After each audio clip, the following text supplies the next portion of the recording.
Hola, ¿qué tal? Bueno, esta es la segunda parte de la clase de ecuaciones diferenciales en primer orden, que vendría a ser la clase número 6. Esta, esta clase es la que no pude darles el miércoles y al final terminé haciendo todas las cuentas explícitamente, con lo cual va a ser bastante corta. En vez de explicarlas en el momento, las escribí y las pasé todas a la text. Así que, bueno, seguimos con la clase. Encontré en en el libro de Balanzat, un libro absolutamente genial, la, una interpretación geométrica de lo que son las ecuaciones cuasilineales, que es un poco volver sobre lo mismo, pero esta vez con una interpretación un poco más visual. Tenemos una ecuación que tiene en particular la forma general muchas variables de x1 a xn, y entonces tenemos las ecuaciones cuasilineales, que son las que veníamos viendo. Tiene un coeficiente que multiplica la primera derivada, que depende de todas las variables y de u. U es la función que quiero encontrar, y así con todas. La segunda tendrá una b, la tercera segunda c, etcétera. Cada una de las derivadas está multiplicada por una constante. En realidad es una función que depende de x y de u. Y el término independiente es otra función que también que depende de lo mismo. Se llama, es cuasilineal, como lo aclaramos la otra vez, porque tiene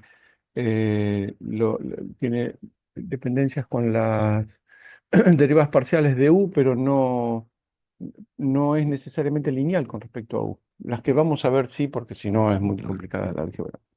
Tenemos entonces, para entenderlo geométricamente, vamos a tomar el caso particular de la de arriba, en caso de dos dimensiones, es decir, x y, bueno, tenemos a u. Entonces tenemos el caso de la 32, pero con dos dimensiones, tiene una constante a que multiplica a la derivada de u respecto de x, que es la primera función, la primera variable, y la segunda sumada, bueno, la derivada respecto de y.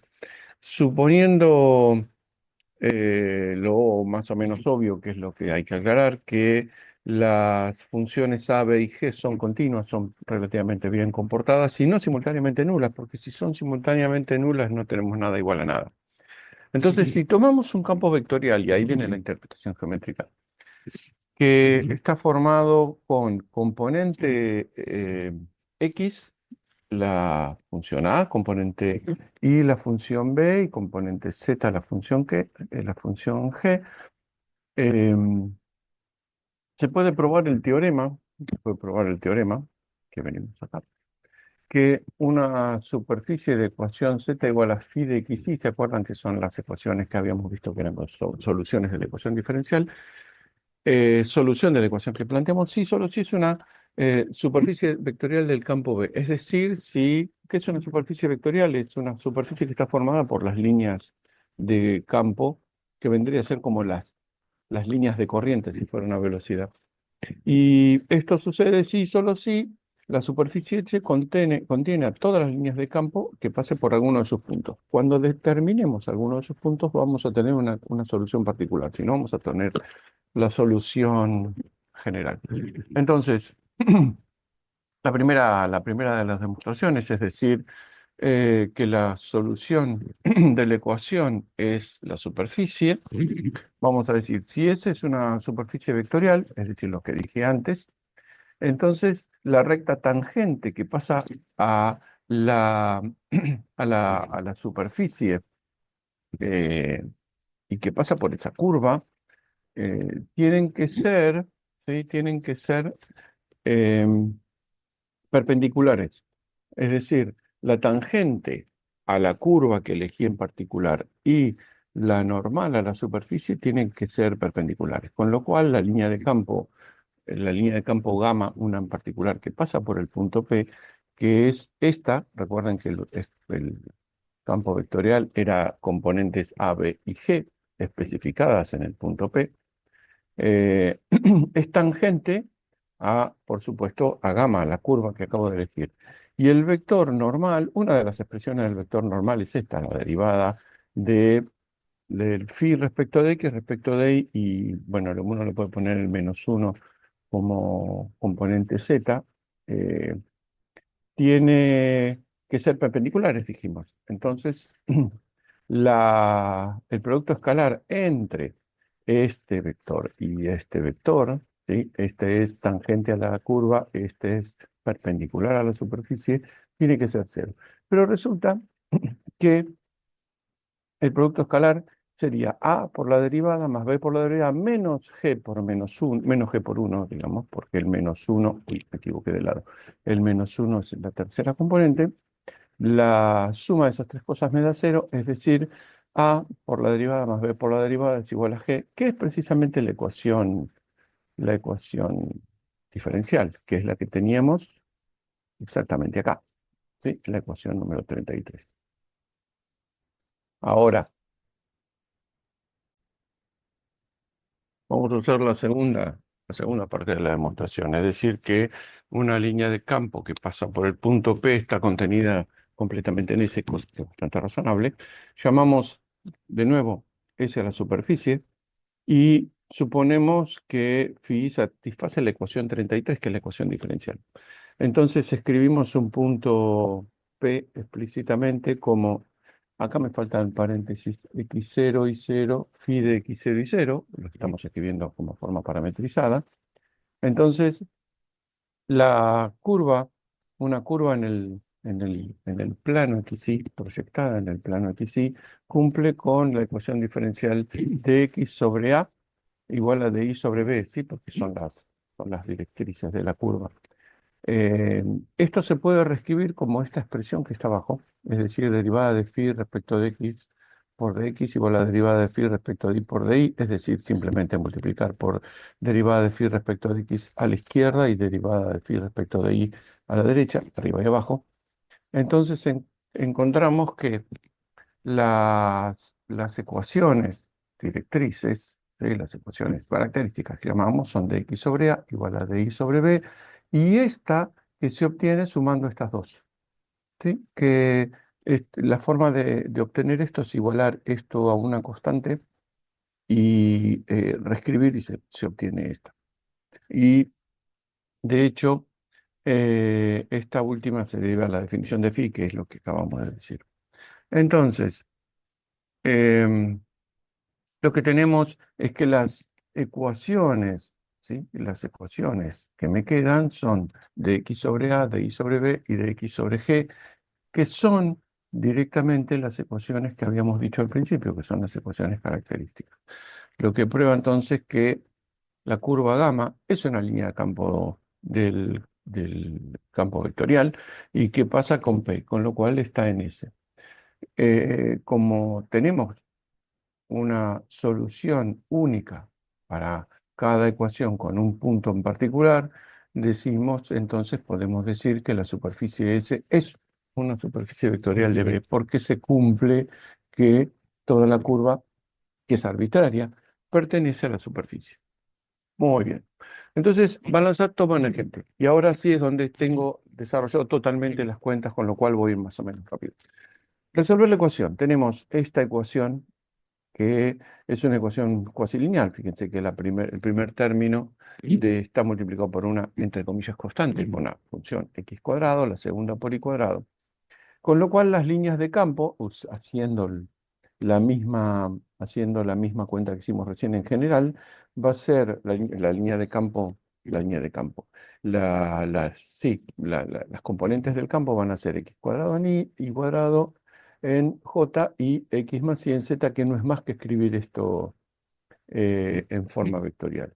Las ecuaciones, ¿sí? Salen de estas ecuaciones, las soluciones salen de estas ecuaciones, que son las características. Tomamos esta primera y encontramos que eh, la cuenta para pasar de acá, no hay más que integrar, es que 1 sobre x menos 1 sobre y es igual a una constante que puede ponerse como, eh, bueno, como esta. Sí, 1 sobre x menos 1 sobre y sobre alfa y ya tenemos una ecuación. Sí. La segunda de las igualdades, que es esta sobre esta, ¿sí? La primera con la tercera la podemos escribir como dx menos dy sobre x cuadrado menos y cuadrado. Esto se obtiene otra vez eh, eh, reemplazando, como estos son, esto es igual a esto, es igual a esto, es igual a una, ¿sí? A una algo, a una constante, pongamos. Entonces, porque es una triple igualdad, una doble igualdad. Lo ponemos como una constante, despejamos la constante y ahí escribimos esta igualdad. Y esto, bueno, que es el otro término, ¿sí? ¿Se entiende? Si uno pone esto igual a una constante, no sé, h, que creo que no lo usé, entonces, despejando de x y despejando de y, se puede escribir esta igualdad de acá. Ese paso no lo puse.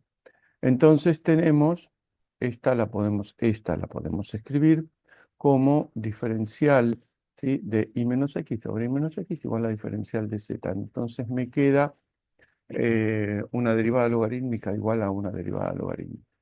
Entonces obtenemos la segunda de las características z sobre i menos x. Entonces una solución general de esta ecuación que es la que planteamos, es una función cualquiera de dos parámetros, alfa y beta, donde el primer parámetro es alfa, el que encontramos arriba, y el segundo es beta, el que encontramos acá. ¿Sí? Ahora, como digo acá, don Balanzate le da una vuelta de tuerca, porque las ecuaciones 46 y 49 es esta, la de beta, y 46 es la del primer parámetro, reescribe las soluciones, porque queda más lindo, como una combinación. Define un nuevo parámetro, se queda con alfa y define un nuevo parámetro gamma, que es alfa por beta. ¿Sí? O sea, ahora paso de parámetros alfa y beta a alfa y gamma, que es z sobre xy. Z es, como habíamos escrito al principio, la función de la superficie en función de xy, con lo cual ahora z la puedo escribir como phi de xy por el otro parámetro que es el que me había quedado. ¿Sí?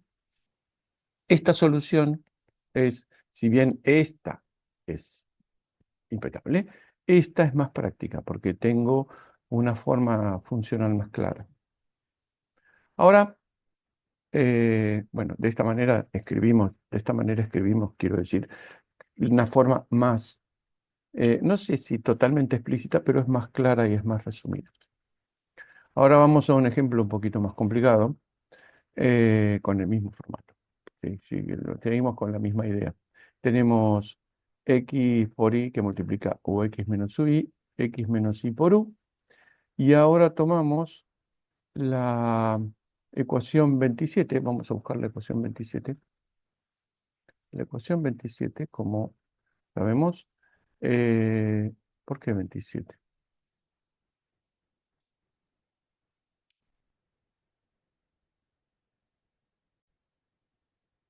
No era la ecuación 27, estaba mal citada. Perdón. No estaba bien citada la ecuación 27, no es esta la ecuación 27. Simplemente sacamos de esta ecuación, debe haber quedado con un label interno, de esta ecuación sacamos las constantes A, B y C, ¿sí? Que son las de la forma original de la ecuación, ¿se acuerdan? A por la derivada más B por la derivada, CD más U, C U más D. Y el sistema característico que me queda es directamente este, diferencial de x sobre a, diferencial de y sobre b y diferencial de u sobre e. De las dos primeras, de estas dos, sacamos que y es igual a menos x más una constante, o sea, x más y es una constante. Con la primera y la última, es decir, con esta igual a esta, saco la segunda ecuación, ¿sí? Entonces me queda que la solución, ¿sí? Es f sobre una función de x más y sobre xy. ¿Sí? Acá tengo el proceso. Es decir, que x por y por u es una constante. Cool. Entonces ahora reemplazamos en la ecuación y hacemos las cuentas. La derivada respecto de x me queda f sobre xy menos, bueno, esta cuenta que está acá, menos f sobre x cuadrado de y. Y la derivada respecto de y es f sobre xy menos fxy cuadrado. Entonces lo que me queda al final es que f sobre xy de x menos y me queda u. Es decir, la ecuación, ¿sí?, satisface la ecuación original mía, que era la 52, la que estaba mal citada antes. Bueno, más complicado. Seguimos complicando. ¿Sí? Esta hay que hacer un par de cuentas nada más y ya lo tenemos. Esta es una ecuación un poco más molesta porque tiene muchos términos y tenemos, por ejemplo, primer término, u de derivada de u respecto de x, derivada de u respecto de y, y tenemos el término independiente. Y ahora lo interesante es que vamos a ponerle una condición inicial, ¿sí? Esto es lo que va a ser más larga nuestra cuenta, que u de x1 sobre x igual a x cubo. Es decir, de todas las soluciones nos vamos a terminar quedando con una de las familias. El sistema característico de este es diferencial de u, diferencial de x sobre esta igual a diferencial de y sobre esta y diferencial de u sobre esta. Entonces empiezo, como siempre, con la primera igual a la segunda y operando, eso se los dejo ahí tranquilos, lo que vamos a obtener es, acá hay un cambio de variable que lo que hace es simplificarme las cosas.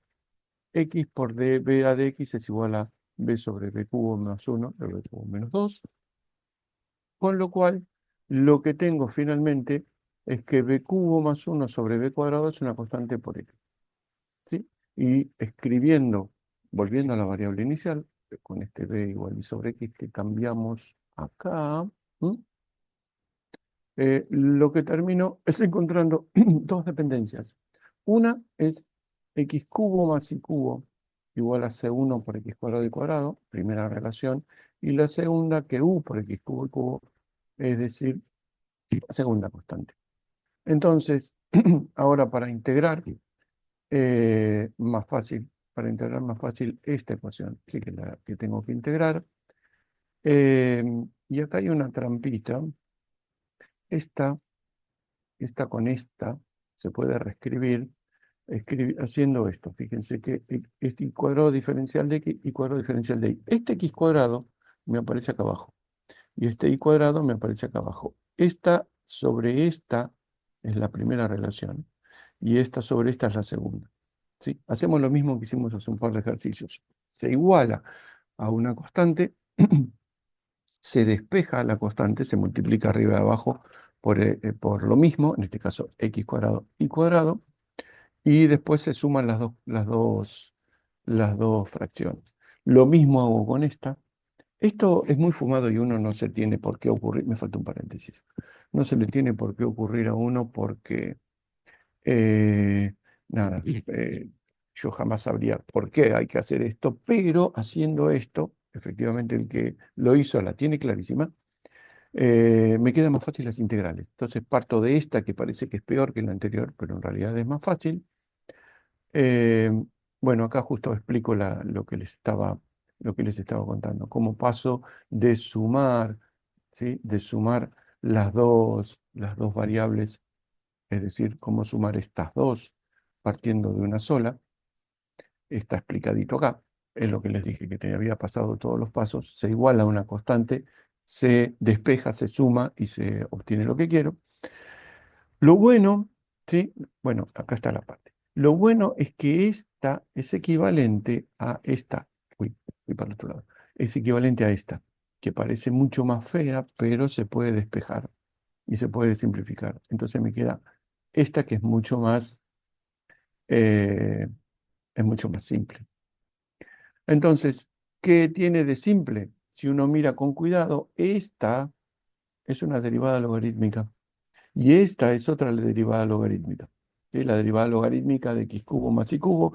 Y esta la derivada logarítmica de x cuadrado por... Uy, fui para el otro lado. X cuadrado por y cuadrado. Entonces, si las dos derivadas logarítmicas son iguales es porque una es la otra por una constante. Muy bonito. Entonces, me falta la otra relación. Esta es solamente la primera con la segunda. Es decir, esta relación la saqué de la primera con la segunda.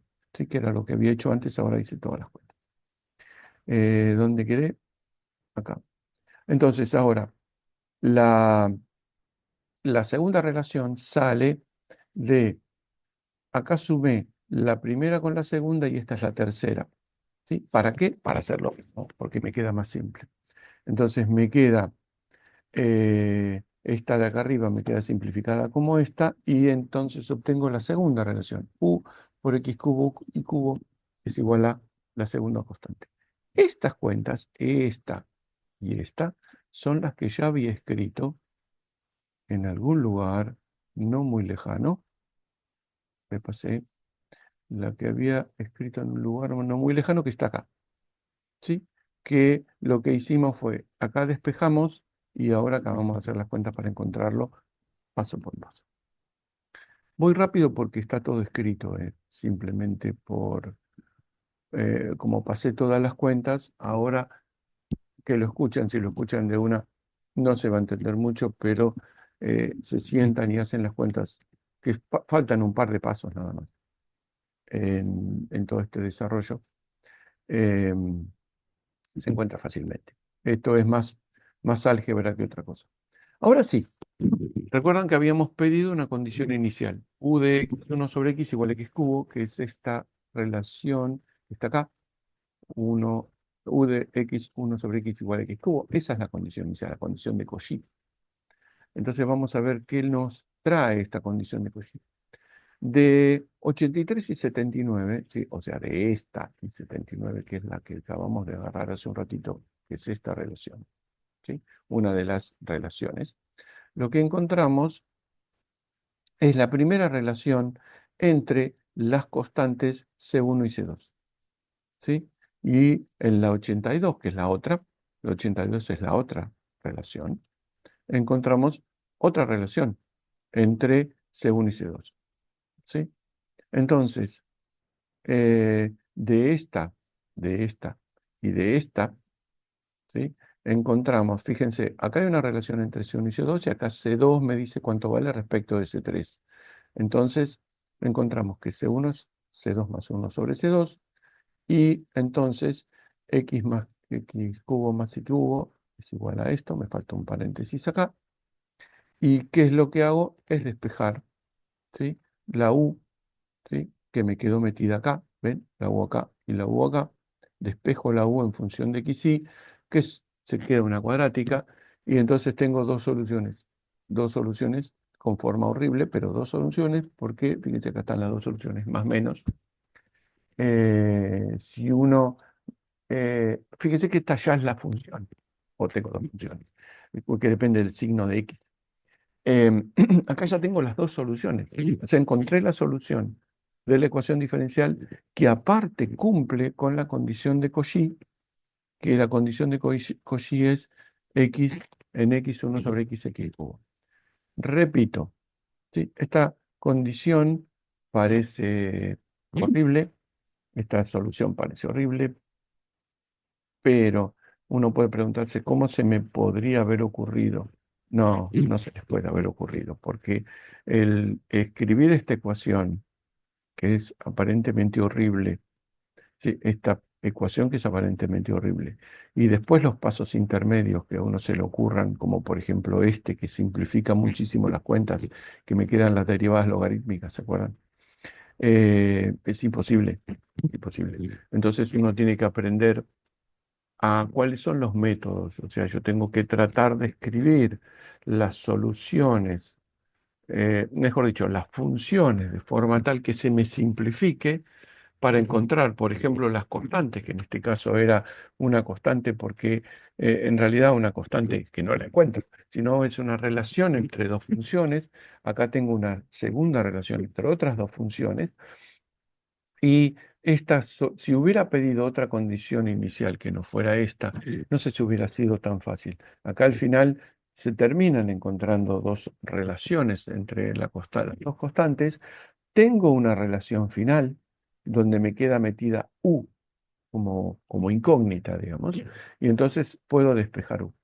En general, las ecuaciones diferenciales, aún simples como estas, que son de primer grado, no, no tienen soluciones que uno puede pensar por otro lado. Hay que es pura álgebra, hay que probar algunas dependencias como cuáles pueden ser las dependencias o tratar de simplificar el álgebra. No hay mucho de dónde agarrarse. Por eso yo estas dos clases quería mostrarles cuáles son las dificultades con las que uno se encuentra con resoluciones de ecuaciones que en principio son simples porque son de primer orden, pero que no son tan simples porque tienen mucha álgebra metida en el medio. Sin embargo, el método de las características, que simplemente es reescribir las dependencias entre las variables que tiene que ver con los coeficientes de las ecuaciones, bueno, me ayudan a encontrar una solución.